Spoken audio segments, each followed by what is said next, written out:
Well, Mr. President, I'd like to yield to Mr. Kline from Minnesota, who will talk about the small business health plans in terms of how we would propose to do this. Thank you, Leader. Thank you, Mr. President.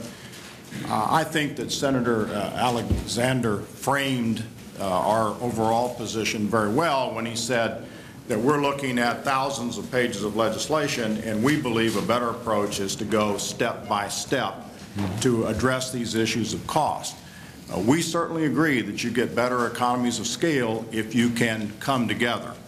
We have proposed in both the House and the Senate, in fact, for a number of years, that small businesses be able to band together in small business health plans or association health plans.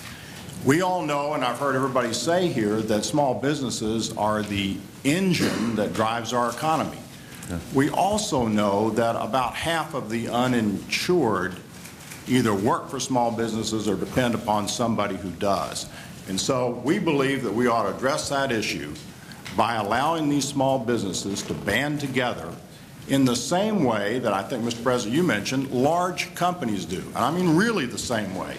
So that they get all the advantages of, if they self-insure, being able to avoid the 50 state mandates, being able to lower their administrative costs because they're not having to deal with that. And it will lower the cost of premiums for these small businesses and allow them to insure more people and to keep people they're already insured on the books, because we all know stories like we've heard here of small businesses that are saying, I can no longer provide insurance for my employees. Yeah. Small businesses have been asking for this for years. It's not a new idea. Right. They've been asking for it for years, and we think it's a far better way to get these economies of scale than the exchange thing that's in the huge bill. This will actually allow businesses to be able to lower their costs exactly the same way that large businesses do. Okay.